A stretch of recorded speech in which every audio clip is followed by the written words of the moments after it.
O dalawang tulog na lang at haharap na sa plenaryo yung impeachment complaint ni VP Sara Duterte. At ayon kay Congressman Joel Chua, ito lamang ang agenda para sa Lunes.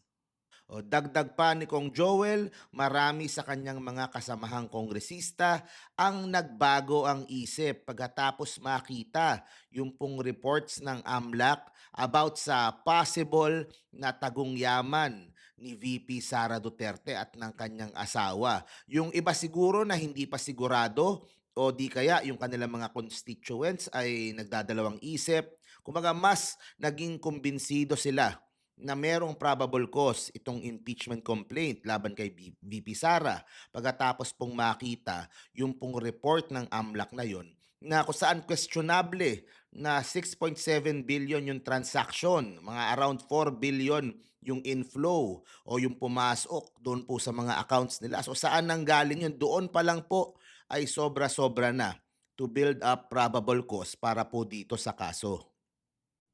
Oh, dagdag pa niya, yung unang impeachment, medyo nababati ko sila, bakit sila pumirma, pero after noong pangalawang hearing, lalo na sa unexplained wealth, ang mga constituent na nila ang nagsasabi na may ground at may basis. Kaya nga maraming nagbago after nung mga hearing sa Kongreso.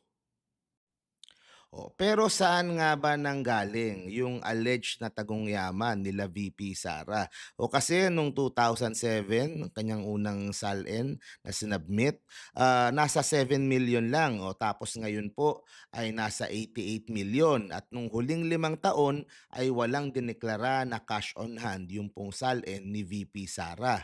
O, so doon pa lang po napakabigat na ebidensya na. O at portion pa lang ito ng lumalabas, posibleng mas malaki pa yung actual na numbers doon sa mga accounts nila VP Sara. Ang dali naman actually itong i-debunk. Pumirma lang sila ng bank waiver, pumili sila ng 1 taon doon at mapapatunayan nila kung nagsisinungaling yung AMLAC. O, pero malabo po yun kasi yung mga records ng mga bangko, yung pong sinusumite ng AMLAC, yan po ay very accurate at hindi po nadodoktor. Nakita na po natin yan. Naging presidente na sila eh. Hindi naman nila kayang doktorin yan. At yan po ang maaring maging pinakamabigat na dahilan kung bakit po siya i-impeach ng mga congressman next week.